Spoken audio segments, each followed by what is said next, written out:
Queridos irmãos, este é um momento especial, é o momento das nossas irradiações. É aquele momento em que todos nós unidos juntamos aquilo que nós temos de bom e de melhor, em forma de energia, de fluidos renovadores, e juntos com a espiritualidade amiga, em forma dessas energias, nós emitimos aos nossos irmãos aquilo que eles precisam. Pai de amor e de bondade, os nossos pensamentos se dirigem em primeiro lugar aos nossos lares, passando por cada cômodo, levando a paz, a união, a compreensão, a tolerância, o amor a todos que lá residem, retirando de lá todos os pensamentos deletérios, negativos, aflições, ansiedade, e que esta energia boa se estenda aos lares ao nosso derredor, aos lares dos demais parentes e dos amigos, aos lares de toda a terra. Que o amparo se faça presente aos irmãos que erraram contra o seu próximo e contra a sociedade, nessa existência ou em existências anteriores, e hoje encontram-se privados de sua liberdade, seja em cadeias, presídios, casa de recuperação de menores infratores. Que o arrependimento visite seus corações e novas resoluções sejam tomadas, transformando suas vidas de um peso para a sociedade em ombros fortes que ampararão outros irmãos no amanhã. Que essa energia boa alcance os nossos pequeninos, que iniciam nova oportunidade no corpo físico, seja nos lares, em abrigos para menores abandonados, colocando o Pai amado aos seus lados pessoas que lhes deem a sustentação necessária para os amparar e lhes dar um bom exemplo a seguir, amparando também os nossos idosos nesse período de seu aprendizado sobre a terra, tendo eles também o braço forte que os amparará nas suas necessidades. Fortalece aos irmãos que se sentem abandonados, moradores de rua ou mesmo dentro dos lares, sem o pão do corpo ou com a sensação de solidão. Que o brilho da esperança ilumine o seu ser. Que o nosso coração possa abraçar os nossos irmãos que estão em desequilíbrio mental, seja nos manicômios, em clínicas psiquiátricas. Sustenta, Pai amado, os nossos irmãos que passam pela provação da doença, seja nos lares, em hospitais, que suas dores sejam diminuídas, que seu ânimo se renove, para que seus espíritos se libertem das razões de seus sofrimentos. Que a luz do Pai Maior recaia sobre os obsessores e os obsediados, encontrando ambos o caminho do perdão mútuo, da renovação íntima.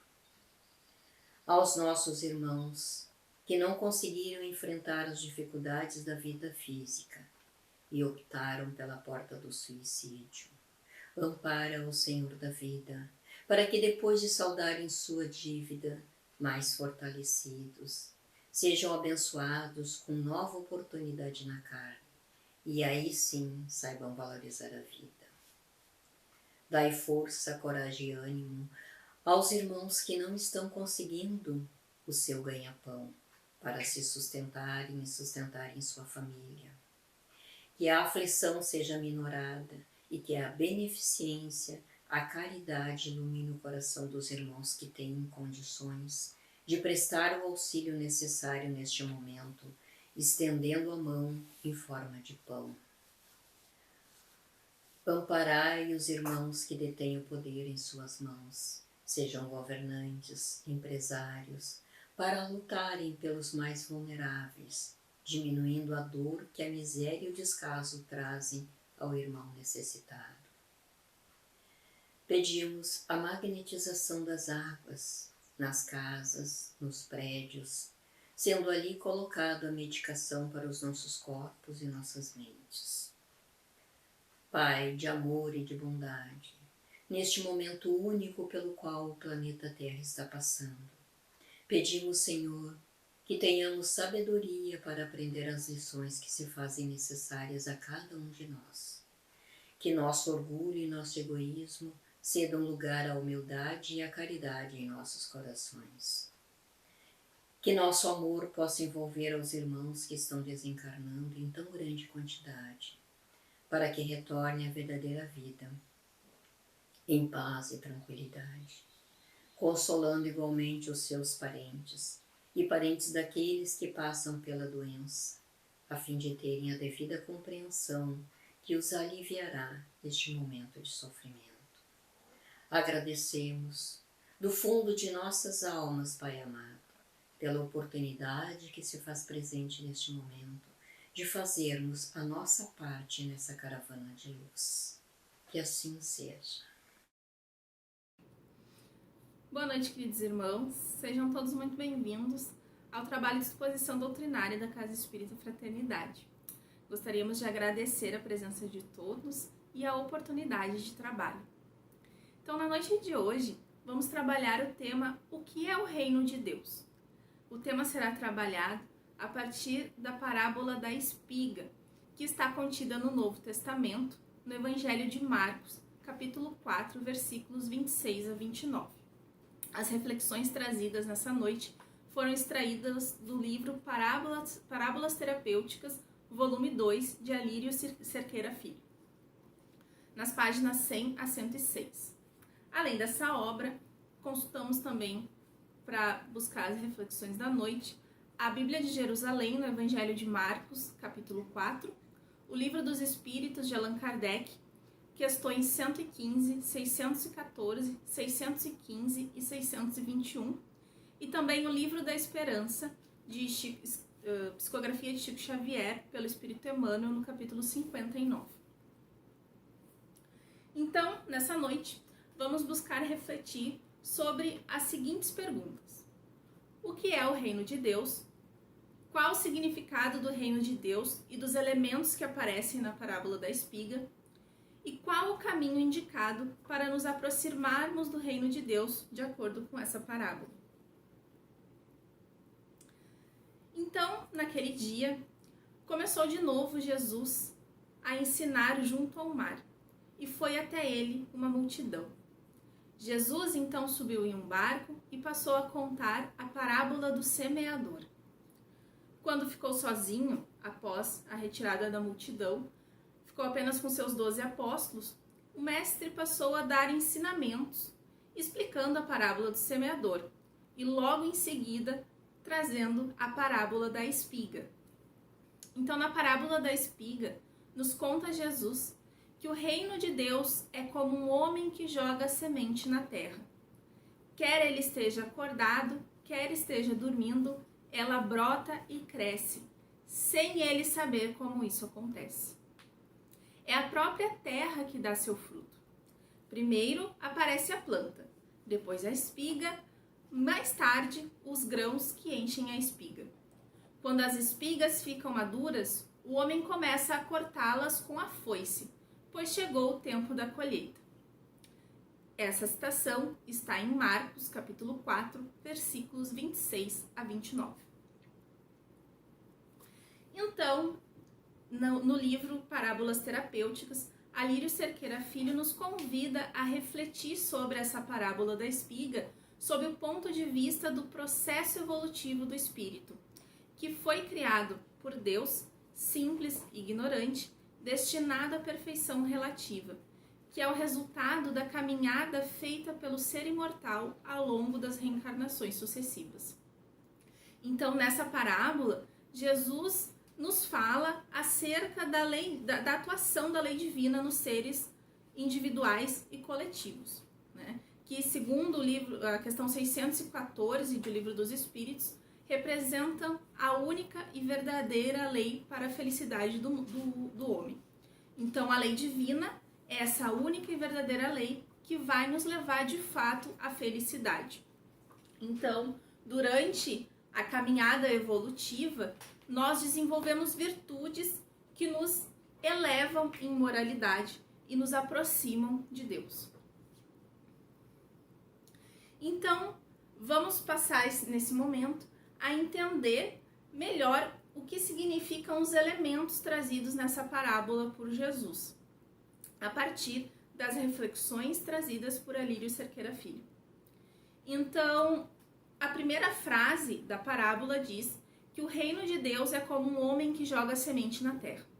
Então, nessa parábola, o reino de Deus, ele simboliza o processo evolutivo do ser espiritual pela prática das virtudes, né? Então, o reino de Deus, o ir até o reino de Deus, é eu estar consciente, estar ciente do meu processo evolutivo. Então, o buscar o reino de Deus é evoluir de forma consciencial, é eu compreender que eu estou passando por um processo de evolução.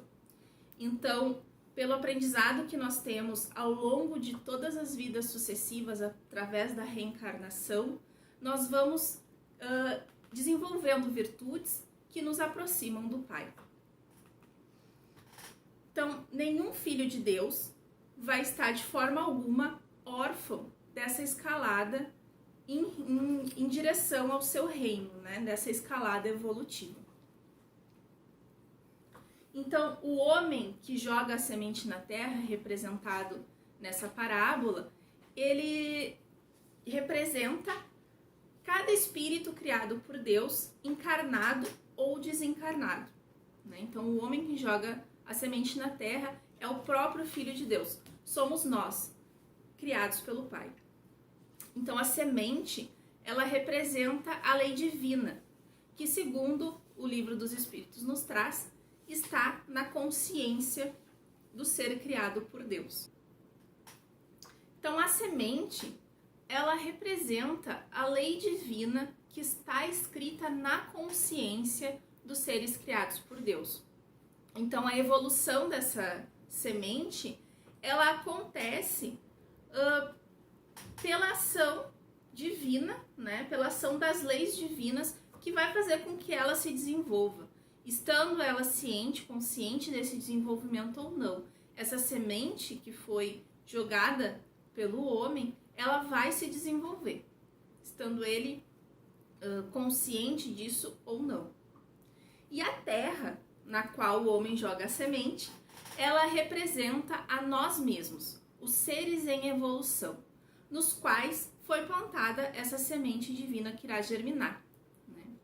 Então, o homem, ele joga a semente em si mesmo pela ação consciencial, aquele homem que tem a consciência de sua evolução, que vai em busca das suas virtudes, em direção às suas virtudes.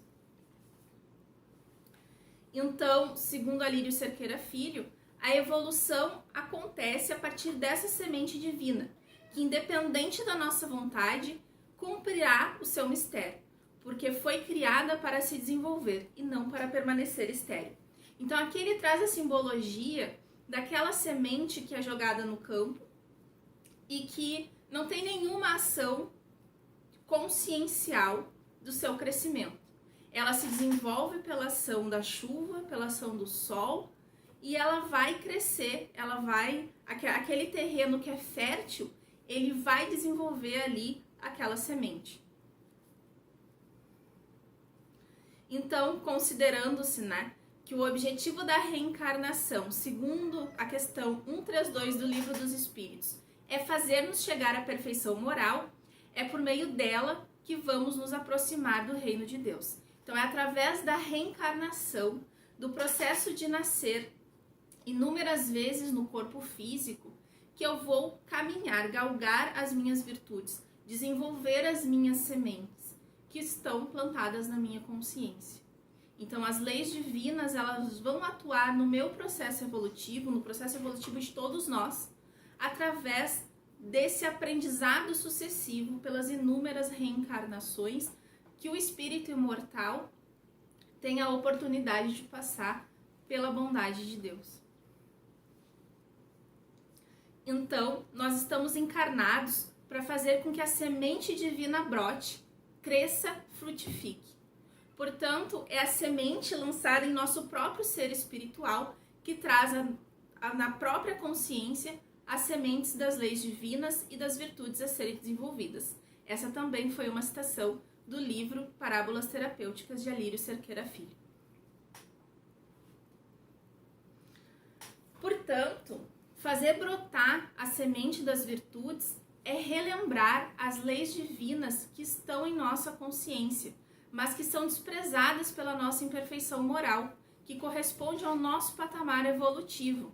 Isso porque, segundo a questão 621 do Livro dos Espíritos, a lei divina que está na nossa consciência, ela precisa ser relembrada porque, por causa da nossa ignorância, por termos sido criados simples e ignorantes, nós esquecemos esses ensinos da lei divina, nós não temos a consciência de que ela está em nós, né? Então nós precisamos nos desenvolver essas virtudes, desenvolver essas leis que estão em nós. Caminhando mais adiante na parábola da espiga, o próximo trecho diz: quer ele esteja acordado, quer esteja dormindo, ela brota, cresce, sem ele saber como isso acontece. Então aqui, Alírio Cerqueira Filho nos diz que nos faz a comparação entre o ser que está acordado, o ser que está dormindo, né? Então ele nos traz que o ser acordado, ele significa aquele ser que tem a consciência desperta, né? Ele tem ciência do seu processo evolutivo. Ele, por livre arbítrio, por livre vontade, ele busca o bem. Então o ser acordado já está alerta quanto ao seu processo evolutivo. Ele sabe que precisa buscar o bem, ele sabe que precisa desenvolver suas virtudes para se aproximar de Deus. E o ser que está dormindo? Bom, ele tem uma consciência em sono, né? É a subconsciência sobre a própria evolução até o despertar. Desperta pelas provas e pelas expiações, né? Então aquele ser que está dormindo, quer ele esteja acordado, quer ele esteja dormindo, o que dorme, ele não tem consciência de que está passando por um processo evolutivo. Ele não tem consciência de que ele precisa buscar o bem, de que ele precisa buscar desenvolver as suas virtudes, né? Mas ele vai despertar. Ele fica em subconsciente até o momento em que ele vai despertar. E esse despertar são pelas provas e pelas expiações que nós estamos destinados a passar, né, para o nosso desenvolvimento. Então, pelas leis divinas semeadas em nossas consciências, vamos progredir sempre, estejamos ou não cientes disso. Então, na questão 619, o Livro dos Espíritos nos informa que todos podem conhecer as leis divinas, mas nem todos as compreendem. Então, aqueles que ainda não compreendem as leis divinas, que não têm ciência da existência das leis divinas e do processo evolutivo, eles se encontram dormindo. E aqueles que compreendem são aqueles homens que praticam o bem e que procuram investigar essa lei divina, investigar as virtudes. Então, esses são os homens que estão despertando ou já estão acordados.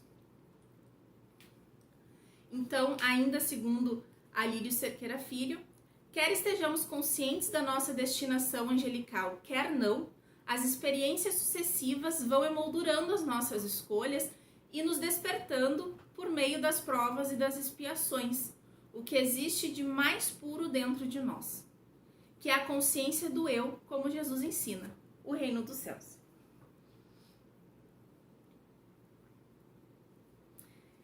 E ainda na obra Parábolas Terapêuticas, Alírio faz o seguinte questionamento, né?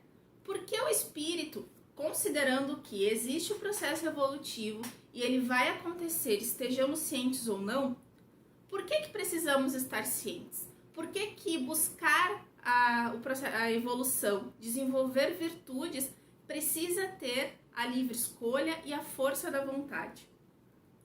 E aí a resposta que vem no desenvolvimento das reflexões é a de que porque Deus age somente pelas suas leis.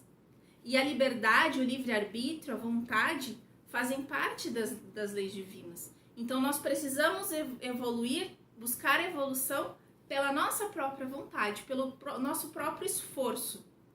Até que estejamos acordados ou no processo de despertar, nós vamos sempre estar evoluindo pelas leis divinas, mesmo sem ter noção disso.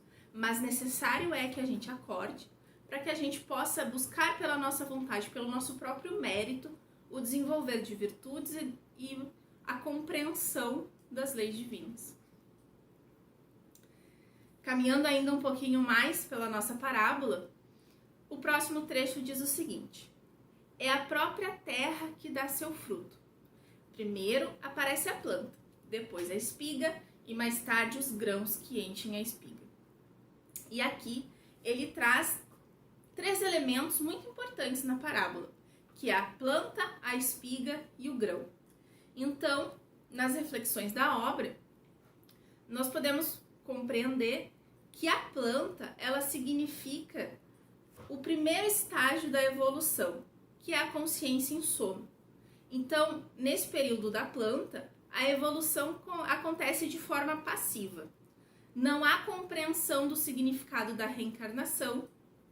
A planta, ela brota e ela cresce por automatismo, né? Então, essa é a fase em que nós estamos puramente no processo de desenvolvimento do conhecimento intelectual, ainda desligados do nosso ser espiritual, da compreensão do nosso ser espiritual e do nosso ser em evolução. Bom, passando pela planta, vem a espiga. E a espiga, ela representa o início do despertar da consciência. Então, o ser, ele já começa a sentir as leis divinas, ele já passa a entender a existência das leis divinas, mas ele ainda não faz os esforços para se tornar um ser consciencial em relação à sua evolução. Então, na fase da espiga, eu já sei que existe a lei divina, eu já sei que eu tenho virtudes que eu preciso desenvolver, mas eu ainda não faço os esforços necessários para desenvolver as minhas virtudes. Eu tenho já consciência de sua existência, mas ainda não faço o trabalho necessário para caminhar até o reino de Deus. Eu ainda não faço o trabalho necessário para me tornar um ser ativo na minha própria evolução. Em seguida, vem a fase do grão, né? Então, o grão representa a consciência desperta, que é aquele ser que já tem a vivência das leis divinas. Eu já compreendo e eu já consigo viver as leis. Eu já tenho ciência das minhas virtudes e eu consigo de forma ativa desenvolver elas, né? Então, o fruto, ele sempre surgirá da terra a partir de um processo evolutivo. Então, qual caminho nós podemos seguir para o despertar, não é mesmo? Então, se eu sei que eu preciso despertar, hoje já podemos compreender através das obras da codificação da doutrina espírita, lá na terceira parte do Livro dos Espíritos, Kardec já nos traz as leis naturais e as leis divinas, né? As leis naturais ou divinas, que é assim que ele nos traz.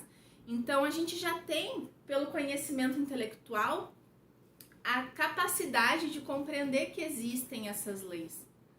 Mas ainda, pelo nosso processo evolutivo, muitas vezes não temos a força de vontade necessária para poder compreender de forma profunda o que significa cada uma dessas leis e utilizá-las no nosso processo evolutivo, como elas agem no nosso processo evolutivo, né?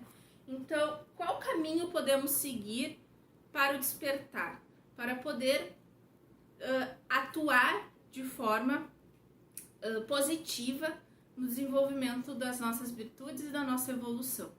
Então, o primeiro passo que nós podemos sugerir é o autoconhecimento, né?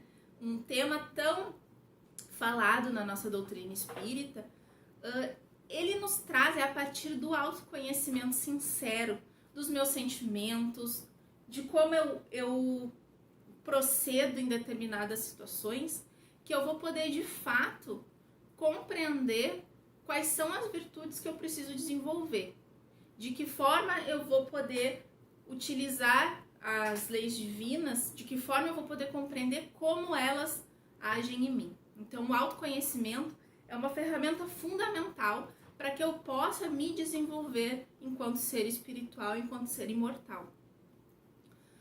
Outra grande ferramenta, né, é a prece. Então, a prece, ela é a forma que eu tenho de me conectar ao meu Pai, né, de me ligar a Deus. E me ligar também à espiritualidade superior que está em torno para me auxiliar nesse processo evolutivo. Então, é pela manutenção dessa conexão com a espiritualidade superior que nós vamos poder desenvolver, né, poder agir de forma positiva também na nossa própria evolução. Outro ponto importante é a vontade ativa. É eu querer desenvolver as minhas virtudes. E eu trabalhar para que eu possa vencer os meus maus pendores, né? Vencer as paixões que eu ainda tenho na condição de ser em evolução. Outro ponto importante que a doutrina espírita nos convida a todo momento a exercer é o estudo do Evangelho de Jesus. Jesus, ele é o mestre que reencarnou na Terra para nos ensinar o caminho de chegada até o Pai. Então, compreender os passos que Jesus fez na Terra, a forma como ele procedeu em diferentes situações, é uma ferramenta que eu vou ter para saber como me posicionar. É através de Jesus, né, nosso modelo e guia, segundo Kardec, que nós vamos poder desenvolver as nossas virtudes. Ele nos traz o caminho. Outro ponto importante, outra ferramenta importante é a atuação no bem. A caridade, o auxílio ao próximo, o amor a mim mesmo para que eu possa amar o próximo, representam também ferramentas para que eu possa desenvolver para desenvolver as nossas virtudes. Então, caminhando mais para o fim da nossa parábola da espiga, Jesus nos traz que quando as espigas ficam maduras, o homem começa a cortá-las com a foice, pois chegou o tempo da colheita. Então, depois de todo o processo da semente, que se torna uma planta, depois vira uma espiga e por fim o grão, chega o momento, quando essas espigas estão maduras, delas serem cortadas, né? É o tempo da colheita. Então, o que representa a espiga madura? A espiga madura, ela representa aquilo que se torna pão, aquilo que se torna o alimento para quem tem fome, né? Então, a espiga madura é aquele ser ativo no trabalho de desenvolvimento de virtudes. O ser que já está nessa fase do processo evolutivo, ele usa o livre-arbítrio para amar a si e para amar ao próximo, né? Ele é um instrumento operante da paz do Senhor. Então, inclusive na obra, a Lírio nos traz como exemplo a oração de Francisco de Assis, né? O Senhor, fazei de mim um instrumento de tua paz. Esse é o ser que já se torna uma espiga madura.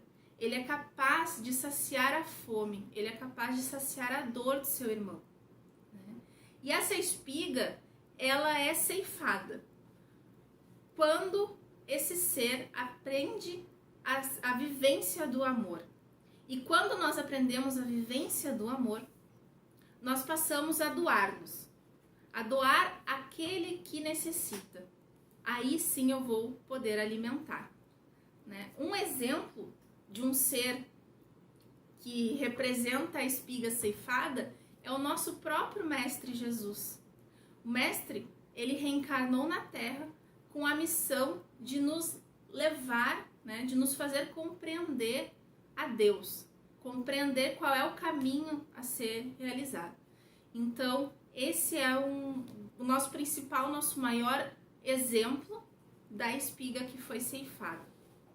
E a foice, né? Essa foice que corta a espiga, ela representa a atitude natural do ser que se doa.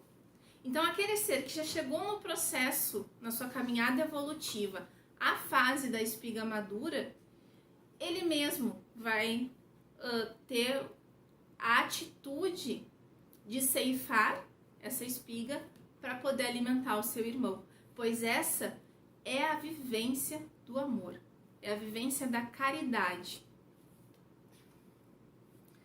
Então, no capítulo 102 do livro Caminho, Verdade e Vida, Emmanuel nos fala de um ponto importante quando a gente vai trabalhar esse processo todo evolutivo, né? Da semente, da planta, da espiga, do grão, da espiga madura que alimenta, né?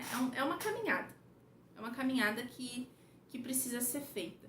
E Emmanuel nos fala dessa caminhada que muitas vezes aqueles irmãos que já conseguem fazer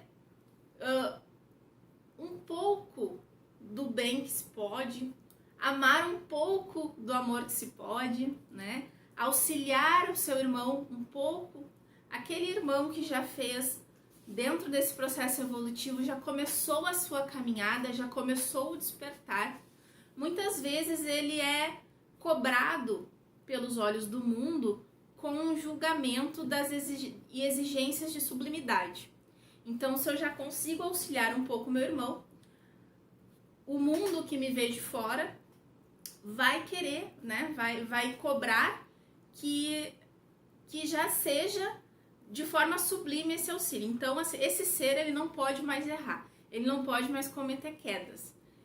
E muitas vezes, por esse julgamento e por por esse ser já não ainda ter a capacidade de amar por completo, de doar por completo, de auxiliar por completo, ele acaba se retraindo e não desenvolve essas virtudes por medo desse julgamento, por não se sentir capaz. E Emmanuel nos lembra que o mestre ensina por essa parábola que a evolução, ela é um caminho, que aquele ser que já consegue fazer um pouco pelo seu irmão deve compreender que está no início de um caminho e não esmorecer na prática do bem, na prática do amor.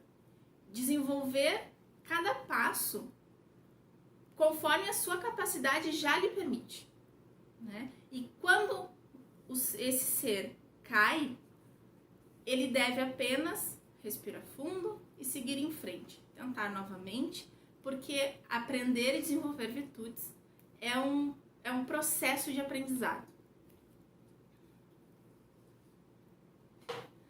E Alírio Cerqueira nos diz ainda na obra que quando nos tornamos instrumentos de Jesus, o pão da vida, vamos saciar definitivamente a nossa fome e auxiliar os demais a fazer o mesmo, porque este é o objetivo da vida, produzir frutos em abundância, segundo a lei da solidariedade que somos convidados a praticar.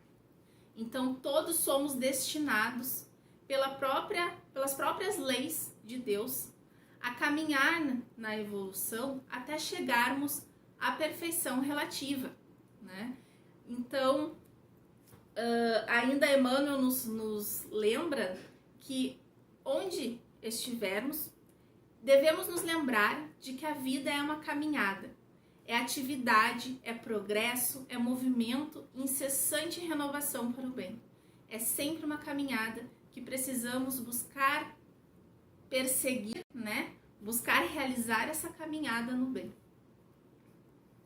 Então, pela simbologia da semente, que se desenvolve pela ação natural do sol e da chuva, o mestre nos ensina que pelas leis divinas ou naturais, todos os seres da criação evoluem e nos convida a sermos seres despertos, conscientes de nossa destinação à perfeição relativa, ativos no desenvolvimento das virtudes que nos aproximam do Pai. Então, queridos irmãos, gostaria mais uma vez de agradecer essa oportunidade de trabalho, agradecer a presença de todos e lembrarmos sempre que Jesus é esse mestre amoroso que sempre nos convida a trilhar o caminho que ele veio nos ensinar. Uma boa noite a todos. Pai de amor e de bondade, agradecemos, Senhor, pela oportunidade de vida que se faz presente. Agradecemos pelo teto sobre a nossa cabeça, pela nossa cama confortável, pelo alimento em nossa mesa, pelo nosso ganha-pão. Agradecemos pela saúde que temos, pela família que nos proporcionastes ter. Agradecemos, Senhor, inclusive pelas dificuldades que permeiam a nossa existência, pois são elas os desafios que nós precisamos enfrentar e vencer. Mas acima de tudo, Senhor, dai-nos a força, o ânimo e a coragem para vencermos as dificuldades do dia a dia. Que assim seja.